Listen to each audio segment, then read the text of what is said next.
I brought my support group with me tonight. Many from our Forsyth County PTA board, as well as some of our school board members, and one of our principals, which is wonderful. So we're just going to share with you a little bit. I am Jane Iglesias, in case anybody didn't know that, PTA president for the Forsyth County Council. It is an honor to be here to share with you all the great things that we're doing here in Forsyth County. I think you'll be really impressed, because I was when all the schools gave me all their information. I gave this presentation today at our LSC at Brookwood Elementary School and decided it was too long, so I had to cut it back because there was just so much really neat information that the schools had provided me. So I hope you enjoy it. Just arrow over, is that how I do it, Valerie? A little history on PTA. It was founded in 1897. We have done a lot of things to better education in America, including creation of kindergarten classes, healthy lunches. Here in Georgia, the biggest, most widely advertised was the school nurse program. We actually sent tongue depressors to the Capitol for every child that went to see the school nurse every single day. It was thousands upon thousands upon thousands. They have pictures of it somewhere. It filled rooms, and obviously they were impressed, so we kept our school nurses.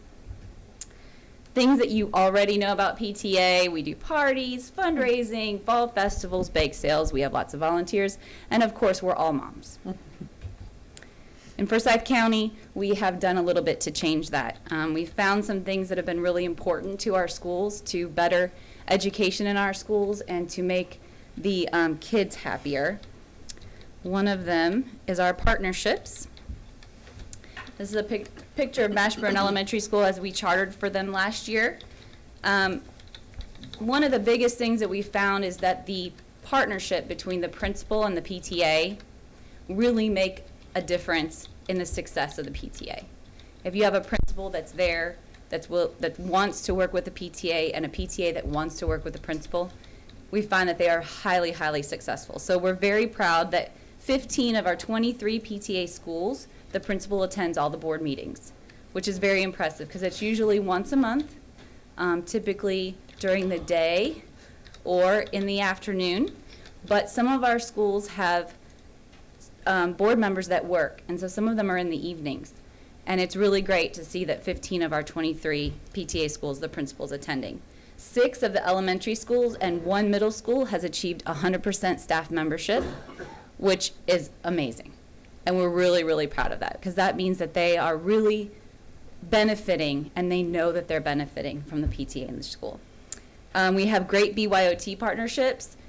Just today at Daves Creek Elementary, they did a BYOT tour, and the PTA presented at that tour. So it's really neat to see all of it coming together, finally. The other thing that we're doing is we're partnering with the Georgia Department of Education. Georgia PTA is doing a family engagement conference with them again this year, and we will be presenting at that conference as well.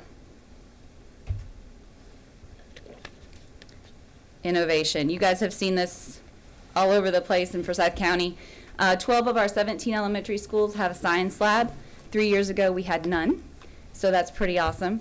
Over $100,000 this year is budgeted to be spent on technology in our schools just from our PTAs alone.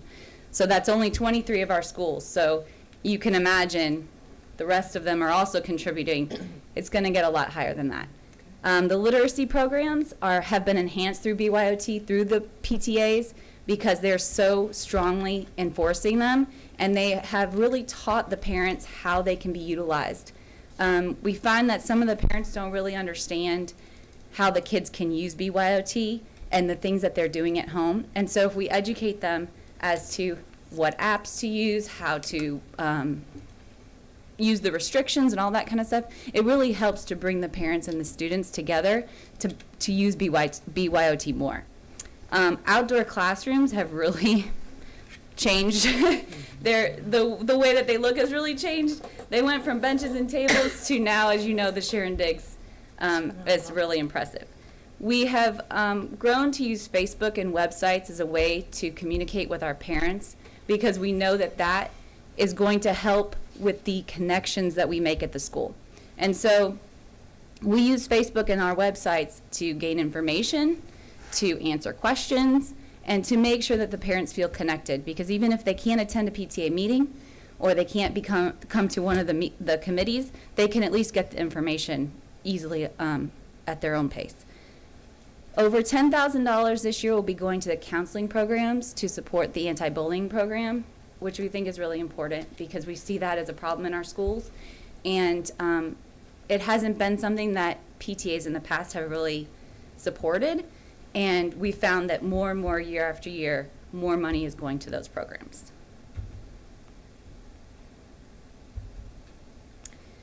Well, times have changed in fundraising, that's for sure. We went from gift wrap and cookie sales to writing a check, fancy auctions, as you'll see at Vickery Creek Elementary School, Denim and Diamonds at Mashburn Elementary School, membership drives that include fundraising sides to them so that the parents can do a one-stop shop kind of a deal, and a lot of 100% profit in-house fundraising, whether it be a dance-a-thon or a fun run or a monster dash, or there's many, many different examples of that throughout the county.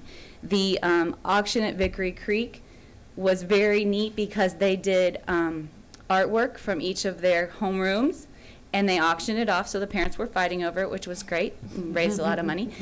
And they sold things that the teachers provided, such as tutoring hours, or if they were good at, somebody did a cupcake decorating class for some kids. So it really brought the teachers and the staff and the administration and the parents all together to raise money for their school, which was great. You will see that we bring in a lot of money here in Forsyth County.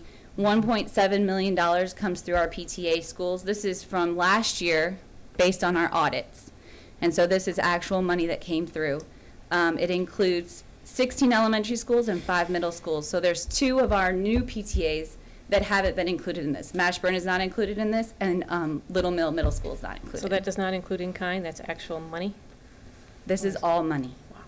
Yeah, no, this is not in kind. Okay, because No, that would we be would have absolutely no way, no way of beginning to estimate how much that would be Yeah. worth. This also does not include grant money that we can apply for being a PTA. This is only actual money that comes through the PTA. This is a little breakdown of where that money is going. This is just a snippet of the things that PTA puts money towards. Technology this year will have over $100,000, like I said. The Media Center, we're seeing that decrease in the amount of money that's going to the Media Center for 2 reasons. One, it's kind of in technology as well because they're using ebooks and Kindles and things like that, but also because the schools that are older aren't putting as much money into their Media Center because they already have the books. So you see a big push at the beginning. They want more books, they need more books, but then towards, as they get older, they don't need as much. Big Creek doesn't really need any more books. Grants are through the teachers. They ask for anything that they need through the grade. It could be a grade level grant. It could be an art, media center, or not media center, but PE, anything like that. We are teaching our children to serve. So outside of our schools, we are participating in community service outside of our walls. So the largest organized service group that we have right now is at Piney Grove Middle School, which is awesome. The PTSA there supports it 100% wholeheartedly, and there is a lot of organization that goes into that. Right now, $9,000 is set aside for students and family in need. That would include anything from lunch money that they might need to a field trip, a yearbook, daddy-daughter dance tickets, anything that the counselor would deem as necessary. Over half of our schools right now can participate in community service outside of their actual school.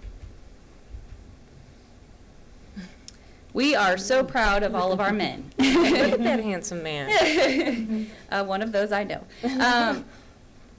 We were so typically a female-driven mommy program, and we have really seen the progress in male involvement here in Forsyth County. Some of the examples are the Watchdogs, the All-Pro Dads, Tomcats at Brookwood Elementary School, FBI, fathers being involved. I think that's so cool. They are on the board. They are serving on committees. At Mashburn just a week or two ago, they had a mother-son date night that was all run by dads. They were the waiters at the movie theater. They rolled out the red carpet and took pictures, and it really made a difference to those moms and the sons to have those dads there. So it's really neat to see the difference that they're making. In Forsyth County, we have 13 members on our board PTA, on our county PTA board. We oversee 23 schools, 183 local unit board members, 464 committees, over 5,000 volunteers, and over 10,000 members. So you can see we're sort of like a corporation in that it just goes down and everybody does what they need to do and the money stays within their school, and it's really, really a great plan. We host a reflections reception for our children. This is the first year we've held the reception at Linear Tech. It was the first time we were able to display all the artwork of all the kids that participate at the county level. And we were overwhelmed by the response that we got. We estimated we'd have probably about 300, and we probably had close to 700 people attend. So we were a little bit overcrowded in our space, but we will adjust to that next year. And over 100 students went on to the state level reflections competition. So they will be judged there and then could also go on to the national level. This year, we were very fortunate to partner with MORROW Family Medicine, as you all know, for the PTA Golf Benefit, which benefited the BYOT Equity Task Force initiative of Wi-Fi devices in the homes for students that don't have that access right now. We also offer trainings to our leaders. This can include anything from Common Core to school improvement plans, offerings for presidents and treasurers. We really focus on where the money goes and using it properly, making sure that it's accounted for. Which brings me to our new charters from last year. We chartered Mashburn Elementary School and Little Mill Middle School, neither of whom necessarily were functioning with perfect financial. There was nothing wrong going on, they just didn't know exactly how their finances were because it hadn't been kept up with. And we're really finding that they are just thriving with the structure of PTA. And we are very pleased to have Tracy Smith here from Mashburn Elementary to tell you a little bit about her transition from PTO to PTA. Well, last year, Kimby, our wonderful PTA president, and I, when we were a PTO, we sat down and Jane put it nicely that we functioned okay, but we had some huge financial questions about our money, how we were taking money in. We didn't feel good about the policies and procedures that we had in place. And so we invited Jane to come and speak to us. And literally we were kicking each other under the table. We were so excited because everything they were saying, she was kind of answering the question before we asked it for the next piece. So we did charter. We became a PTA. We had 100% membership the first day of pre-planning. Our teachers were so excited. And we now have the policies and procedures that we have been wishing for all along. We have policies when we have an event. We know exactly how much money is coming in. We know where that money is going. And then that has allowed us, and James spoke about it with the grants. Everybody at Mashburn Elementary falls into a grant category, from the custodians to the lunchroom and everybody up until the counselors and myself. I have a principal discretionary fund. And the grants have really changed how teachers have provided for our kids. The perfect example is in the last board meeting we were having, the executive board meeting, they were reviewing one of the grants, and they talk about our school improvement goals during their meeting. So it's so exciting to hear PTA members and parents talking about school improvement goals, because they want to connect what they're doing with what we're doing as a school.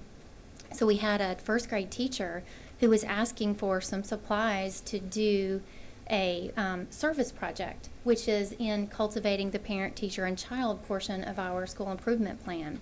And they were able to provide a grant to that teacher so that her class could do a service project for some elderly people during Christmas. So the PTA has really been beneficial to us at Mashburn, specifically in the financial realm of how we do things. And we feel good about the money coming in, and it's safe, and it's going to the right places. So, is that good? I knew she'd be great.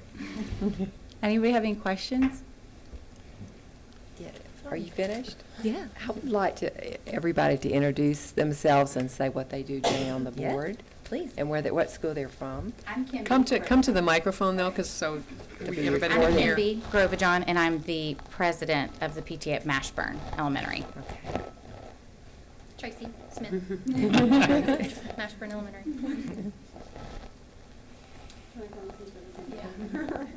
I'm Emily Mercer, Laura Mason. and we are co-presidents at Matt Elementary PTA. Good. I'm Lori Angel, and I'm the president at the newest PTA in Forsyth County, Little Mill Middle School. Good. I'm Pam Gregorian. I'm the Forsyth County Treasurer, and I'm the Director of Finance at Brookwood Elementary. Good. Dana Morrison. I'm Secretary of the Forsyth County PTA, and I have children at Hall Creek Elementary. Good evening. My name is Holly Timmons. I have been a vice president and president at Johns Creek Elementary and am now the hospitality chair for the county PTA. Melody Yarborough. I'm the membership chair for the Forsyth Council and also at Whitlow as a parliamentarian. And I'm Jennifer Bryant. I'm PTA president at Daves Creek Elementary. We just want to thank you. I just can't, I know how much time you spend, and I know what you do. And the first meeting of the year when it was the share your projects, just listening to everybody around the room is just phenomenal what you do to support our students. And we can't give you enough thanks. It is a true partnership with the PTAs. And we I think as a board rely on you and your input and your support for what we're trying to do for our students. You're the best of what we do. And thank you. I was going to say the same thing about that first meeting. It's so wonderful because you're sharing ideas, and another school will go, I've never thought about that. And they get together and they meet, and so why reinvent the wheel? It's like our elementary schools working together, like the principal level. We've gotten to that point. So to see all our schools working together and just making it such a great project, the whole PTA, the whole council, working together like that is really, really good. Well, I think all of us up here It's exciting. appreciate what you do, because many of us got our feet wet in Have been PTA years there. ago, and We've all been I think For sure. they always say being a mom is hard, being a bus driver is hard, but I think PTA ladies and fathers, men, are probably shall be honorary employees of the system, because you add so much to us. I mean, it makes a Really big does. difference. Yeah, my roots go back to Big Creek when I was treasurer of PTA there, and watch it grow into the state level. They didn't understand why I wanted to go to the state PTA conference. And I said, but I'm advocating for kids. That's why I do what I do and why I serve the way I serve. So for me, it was important. And I remember back to the days we came up, and we didn't have nurses in the school. Right. And we brought up we funded half-time nurse at Big Creek as we started. And the board was sitting here saying, why isn't that in the budget? And look at where we are today. And it's not that long ago. It No, doesn't it's seem that not. long ago. Secretaries were the nurses. Yeah. But we've come a long way, and I'm just so happy to see Thank us you all grow to so the place much. we're at today. It's exciting. It is. How many middle schools do you have? We have 5 minutes. Okay, great. That's a I good guess you have percentage. somebody recruiting everybody else. Yes. If y'all would like to recruit for us, we would be very happy about that. Sure. No, I think the biggest thing that we offer is, like you said, it's just bringing all the ideas together and not reinventing the wheel over and over and over again, and being an organization that we can all come together and discuss topics that are important to us at the school level, but also provide each other with support and ideas. And it really is neat to see that when everybody gets excited about something. It's great to be Makes there. it easier for everybody. Absolutely. Okay, thank you very Thank much. you. Thank you all for being here. this time, I'm gonna take a couple minutes break, and then we will get on with the business end of our meeting. We would love for everybody to stay, but if you want to leave, this would be the time. Okay, if I can have everybody's attention, we'll get on with our meeting. Next on our agenda is our consent agenda. Do I have a motion to approve? So moved. Second. A motion by Tom and a second by Ann. All in favor? Unanimous? Okay, public participation. No public participation tonight. So that leads us to presentation and discussion items. First thing is the finance report with Dan Jones.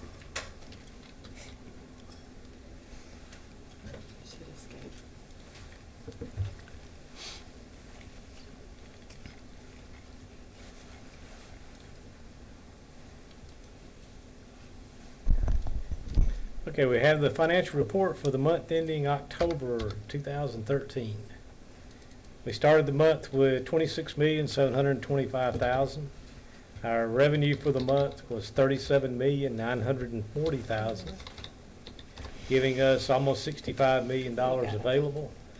And our expenses for the month were accounts payable $15 million and payroll was $10.9 million. Leaving us the month with $38,625,000 in the bank. And this is about $3 million more than the same time last year. So that's what we'd like to see. Right.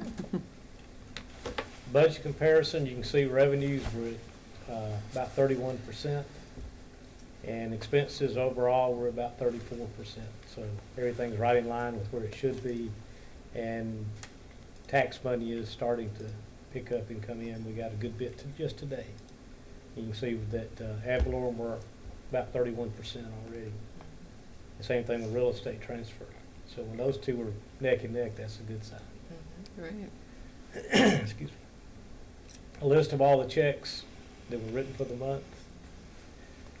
Schools, we had a report from all the schools this month. You can see the elementary had a total of almost $2 million. Middle schools have $1.1 million, and the secondary $2.9 million. A total of a little over $6 million in school accounts. SPLOST 4. We collected $2,575,000 for the month. This is down from last month, almost $40,000, but it is up a little bit from the same time last year. And one thing that's affecting sales tax, of course, is the way automobiles are done now. So I think that's probably one reason we're not seeing our sales tax grow more than it is. Mm-hmm. But it's keeping pace or a little bit better, maybe a little bit than last year. So we've this SPLOST we collected a total of $38,559,000, and it's averaging about $2.5 million a month. It is invested. We earned $1,215, and there's currently $13.6 million left, and that's available for debt service payments right now. Give you a picture of how it looks. It's one spike, and the rest of it's fairly flat.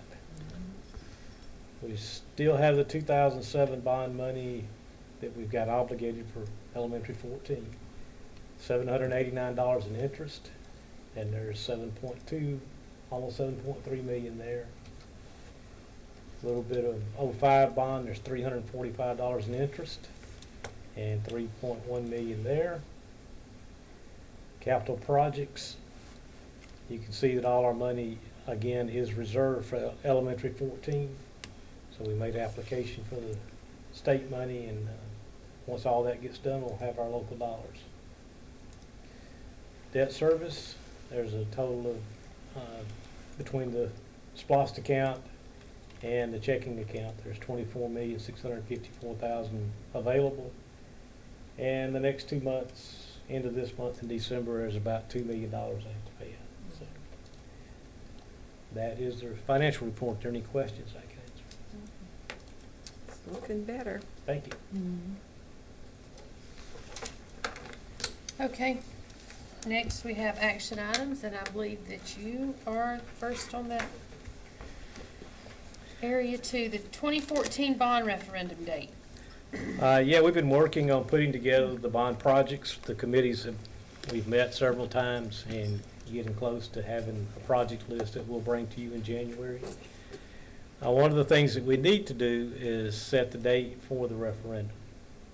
And in 2014, there's 2 dates that we could have this. May the 20th, and that's, as we know right now, it could change. And November the 4th. It's the primary and then the general election in November. So out of those 2 dates, need to pick a date and move forward with getting all of our paperwork and everything done from the feds. So, Do we make a motion, or are you going to We make a have to have recommendation? we have to have something on the table. It's an action item. Okay, we would make a recommendation that the Forsyth County Board of Education establish the date of May 20, 2014 for pursuing a bond referendum for our community to support our schools. And following your approval of that, then Mr. Jones and his staff will go forth and establish criteria for issuing an RFP for potential bond underwriters. Do I have a motion to approve the superintendent's recommendation? So moved. Second. A motion by Nancy and a second by Ann. Any discussion? I would just ask Dan to quickly give a scenario or the details about how we'll go through the RFP process, and that this also means that the board will actually prepare a resolution that the board could adopt in December based on their approval of this recommendation. yeah, we are in the process now of putting together the RFQ, request for qualifications, for bond underwriting services, and we'll send that out to probably 4 or 5 firms and then evaluate the responses to that. And then we'll come back to you with a recommendation of who to use. And then we will need to do the resolution for the bond referendum, and that'll be after the first of the year. That we'll already talked to the bond council about that, so we're trying to be a little proactive and get this stuff ready to go based on the decision that you make tonight. I know I'm comfortable with being in May. It's not a special election. There'll be a good voter turnout, particularly in this county, so I think it's a fair time for us to put something out there in the voters on this topic, so. And I Yeah, think the sooner the better. Yeah. When are we Wow. going to be able to finalize our list and kind of know exactly? Know a number? Do you? When will we have to have a Bill? number, I guess is the question, too. I just wondered, Bill, hadn't you been working with everybody finalizing the list of, if you got any ideas when that will be ready? In January. January, okay. Yeah, we've got a list that we're trying to get narrowed down a little bit right now and go through it. We've met with principals, all the high school principals. We've met with all but 2 of the middle school principals, and I think Jennifer has called the elementary and talked to them, because there's not as many projects for the elementaries. So we're working on that, and we should have something in the next month or so. Good. So y'all feel confident that this is not too rushed? Yeah, I mean, Okay. we've got time yeah. to do it, and like I said, we've been working on it already, so. I think it would be great to get it going, and then things that need to be done in the summer, we can start this summer rather than next summer, because I'm sure there's some things that will have to be done that when the students cannot be there. So if we're not rushing too much, I think it's great. I think that was the reason that we were trying to get it sooner, probably before the national election. And also, it We need to gives get us an started. opportunity, yeah, to Mhm. get the Sooner the technology, and some better. of the things that don't require state approval. Technology, school safety things, yeah. Go ahead and do it. Okay, any more Sounds discussion? good. All in favor? Unanimous. Okay, thank you. Thank you. Okay, and next we have 2014-15 student calendar recommendation with Mr. Perkle. Good afternoon. Good afternoon. I presented a recommended calendar at your last meeting, last Thursday at the work session, and we discussed a summary of that feedback. We had some discussion about that. So at this time, I would ask the superintendent to make a recommendation to approve that recommended calendar for the 2014-15 approved student calendar. It is recommended that the Forsyth County Board of Education approve the 2014-15 student calendar recommendation as prepared by Mr. Perkle and his associates. Thank you. Okay, do I have a motion to accept the recommendation? So moved. Second? A motion by Ann and a second by Nancy. Any discussion?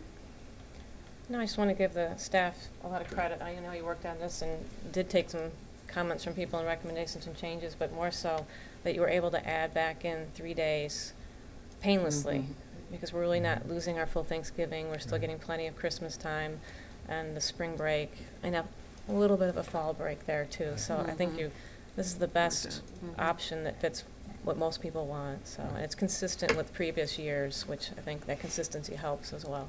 So good job. Thank you. Okay. Anybody else? All in favor? Unanimous. Okay, and next we have the 2014-15 district line recommendation. Okay, I would like to also ask the superintendent to make a recommendation to approve District Lines Draft 2 as the final district lines that will become effective beginning the 2014-15 school year. It is recommended that the Forsyth County Board of Education approve the district line recommendation as Draft 2, which is the final recommendation for the new district lines. Do I have a motion to approve the superintendent's recommendation? So moved. Second. A motion by Ann and a second by Tom. Discussion? Yes, we do have some. Okay. Always. Always. You want to go first? Sure. Well, do you have a certain area you wanted to talk about, or? We just wanted to say it's been a long process, and a well laid out plan. We do appreciate. I know all of us, and I know myself, has spent a lot of time, not only reviewing the recommendations of the staff, the committee, but a lot of back and forth, a lot of phone calls with yourself. So we appreciate every time we asked for one more set of numbers or one more question, you were there for us, and we have had multiple maps, so it's been a long process. I did also want to clarify, there were some questions from different areas. We've had a few areas that were a greater concern to people and others, and one of those particularly was the Shiloh Point in the Stony Brook area, and I did want to clarify, apparently, I don't know if it was myself or one of us had stated in one of the meetings that we had only had 2 comments from the Ridge area. And I wanted to clarify that we did actually, not only in the first round of comments that came in through the survey, but then again in the second round, we had more than 2, but it's just the way it's alphabetized. When they enter in their subdivision, some people might call it the Ridge at, and some might call it Stony this, so alphabetically. But we added them all up and took them all into consideration. We read all 700 and some odd the first time, and we did group them. So we did know, for example, at the Ridge at Stony Point, we had 18 grouped one way and another 8 another way, so that combined. For East Ridge, we had 4 in one section, and then we had another set at the end. Stony Point Field, I have 8, but that was from a different area. Stoneview, we had 15 at one and 3 in another. So we did combine them, we did look at them, so I just wanted to clarify that there was concern. Can I just add one comment to that, Kristen? Also, sometimes when we're in a session, it doesn't, and we don't talk about something more than another, it doesn't mean that we haven't thought about it, that we haven't researched it, and that we did talk to the staff members to understand the reasoning behind their recommendations. So in this case, there were some comments made that we did not give it enough attention, but we really, really did, and did some research. I think a lot of us met individually with Right. staff members, and that's probably why it didn't come up, because we were satisfied then with the committee recommendation. So we really tend to bring up the concerns that we have once we come to especially the second meeting about discussing the draft. Especially if someone's taken the time to come and speak with us like they did Right. at the hearings and took it seriously. So we did. The recommendations they have, we looked at them, and some of them were just not feasible, and the staff had weighed the different areas and decided that the area that was chosen to be moved would be the best logical choice over time. We did have some meetings, kind of had constantly reserved the planning department's table in there, and many times, literally, we would run in with all of our maps and all our papers and interrupt them repeatedly, and they were being very kind about that.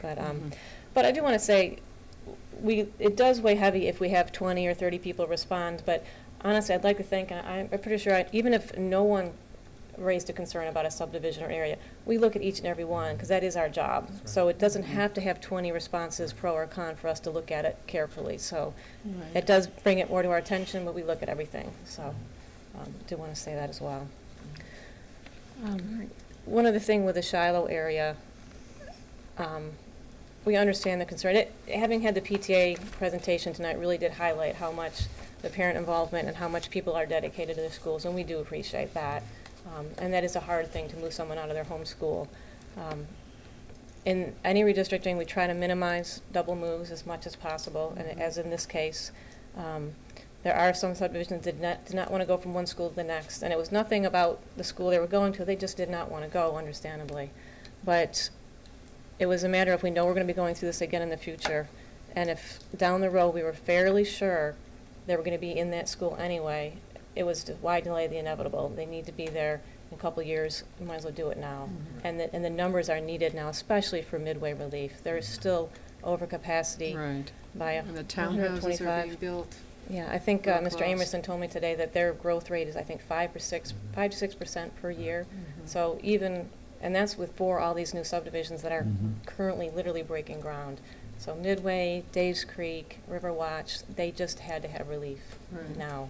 In Midway in particular, even there's some subdivisions we know that are being moved this time that will have to be moved again to the new school in 2 years, and we regret that. But when you look at Midway and how crowded it is with the growth that we know is coming, it is a smaller building in itself that there's subdivisions we just had to move to allow for the growth that we know is coming over the next 3 years. There's just no way around it. And I think they understand when the new school is built that they will be moved again. I know some of them are not happy about that, but there's nothing we can do about that. That is when remember when we had Sharon and we kept, or Big Creek kept changing too. Yeah. It's just, that domino effect of the growth. When we get into this fast growth, we have no choice, unfortunately. And I think, it just gives us more reasoning for pushing the bonds up as soon as we can, Exactly. really We work know hard that. on that. And that, I think that vote, having that before this is absolutely critical to what we're doing, because once we get that money and can start growing again like we need to grow, and I think the economy, if certain things like healthcare doesn't bankrupt us first, we can continue growing, and the economy will see growth, and we'll be able to continue to grow in the way we need to grow to stay at the top of the pile in terms of education. So do everything we can to continue that. It's just real critical that that bond is passed. Right. We'll We'll hope really the be in community will trouble. support us on that. The last area that we wanted to, that we really wanted to talk about is we keep calling it the Sharon area, but the Old Atlanta Road area. And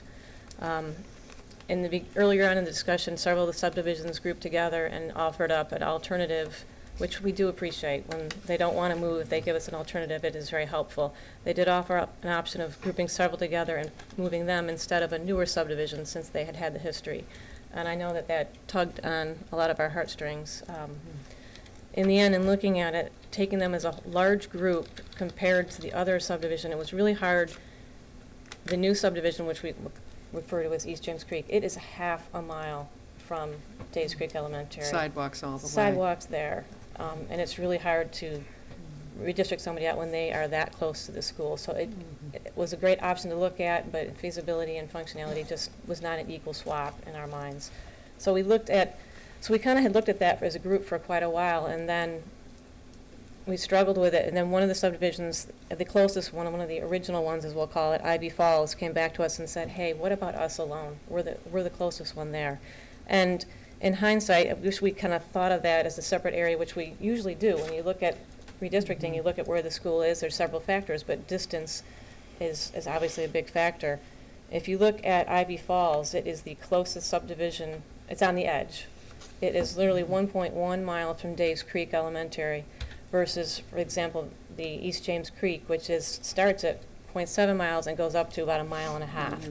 So literally, Ivy Falls on the other side of the block is actually closer than 2/3 of the other subdivision. It's a small subdivision. It has 20 students. It's also across the street from the tail end of Margate, which is already staying in Dave's Creek.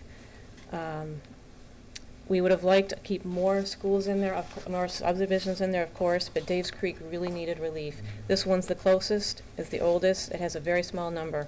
If we bring anything more in, the next two subdivisions down the street, they're newer subdivisions, which is fine, but that would have kind of counteracted that argument. And those first two were another 50 students. If we go down the street to the next one, which is another older subdivision, Northern Oaks, that's another 30 students. So if we go any farther, we go from 20 to 100 students, and that just tips the numbers too far the other way, which is not going to help out Dave's Creek. So I don't know if anybody has any other thoughts on that, but I drove it again a couple days ago, and I thought the same thing. It's if you go west, you get to Ivy Falls, and if you go east, you get to James Creek. It was about the same. If we were using distance, it really was fair to keep Ivy Falls. Again, like we said, they came to us with the proposal, so we really didn't look at them individually. But if you drive it, I just thought, and especially with such a small number of students, I know Dave's Creek needs relief, and so we can't guarantee even the next go-around when things happen, and Dave's Creek's going to even grow farther, but I think at this point, I would like to see Ivy Falls. If you look at it again, if you see possibly the next go-around, what could happen with Dave's Creek, I see that as kind of a circular thing, and Ivy Falls kind of fits in there. well, and another reason we couldn't do more, there is several new subdivisions that are going in the existing Dave's Creek zone. So we know not only are they full now, but there is more. The ground's breaking, the pipes are being laid, they're coming now. It's not one of those in a couple of years, it's right now. So, well, based on all that, I would like to make an amendment to the main motion that would keep Ivy Falls subdivision at Dave's Creek Elementary. And a second?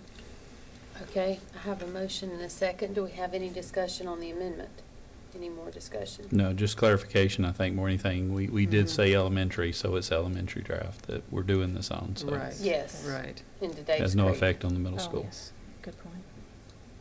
Okay, all in favor of the amendment to leave the Ivy Falls subdivision in Dave's Creek Elementary District?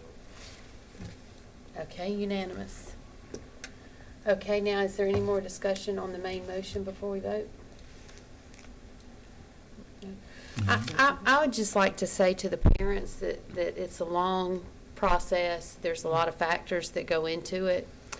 And everybody works hard at it. There's no way to please everybody. But I'd like to challenge the parents that we all in our lives have things that happen.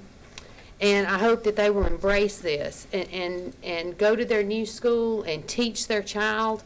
You know, everything don't always go your way, but you can make the best out of any situation. And there's not a school in Forsyth County that they can't get a great education at. And I hope that all of the parents will, you know, it may not go your way, but I hope they'll embrace this and use it as an opportunity to teach their children. So with that being said, all in favor? Okay, unanimous. Thank you very much, Mr. Perkle, for all your hard work and all of you. Thank you for everything, Jerry and Tim. Thank you, We Bill, really for appreciate it. everything. Jennifer, that's a great job. Okay, and next, Dr. Evans, we have the legislative priorities. Since last week, we presented to you the legislative priorities. We, would like to make a recommendation that the board approve these legislative priorities with the understanding that we still may add into that a comment about preserving or resisting the temptation to make legislation that specifically addressed curriculum and curriculum content. Kind of working on the right language there, but that would be the recommendation. Good. Do I have a motion to approve the recommendation? So moved. Second. A motion by Tom and a second by Ann. All in favor? Unanimous. Okay, and next we have points of information. Dr. Evans? Yes, I would like to share with you a couple of things. First of all, I want to say a really special thanks to everyone, particularly those people in our technology department, as well as Dave's Creek Elementary School Administration, South Forsyth High School Administration, and South Forsyth Middle School on once again hosting a BYOT tour with nearly 150 participants, and as well as a number of faculty and staff. We had a couple of our board members who served on a panel this afternoon, and all did an outstanding job, again, representing the work that we continue to do in Forsyth County. But in addition to that, also to point out, item G on your points of information items is Forsyth Central High School STEM Academy was featured under Georgia Public Broadcasting, Georgia Works broadcast, hosted by none other than former Representative Chip Rogers. So anyway, that was a good visit, and that was primarily an audio presentation, but again, opportunity to highlight the work that has been done with Central there at the STEM Academy. So I have to say, Darla, that you said a few days ago that you had gone on the GAP visit over at Little Mill. Well, I went to Central's this week, and if you just get so proud at the work our schools are doing, all the teachers and the administration and the students, is just, it really is true in our county that we don't think of kids in just one individual school as being important. That everybody, every administrator, every teacher thinks in terms of the whole county. All of our students are important. And that comes out in all of these visits. It was really heartwarming to see that. It's very good. It is. I hope everybody gets an opportunity to do that sometime this year, because it's really, it's an eye-opener. It is an eye-opener. Of how hard everybody works all the time. Yes, very much so. Okay, next we have executive session. Do I have a motion that we go into executive session So for moved. personnel issues? So moved. Second. A motion by Kristen and a second by Nancy. All in favor? Unanimous?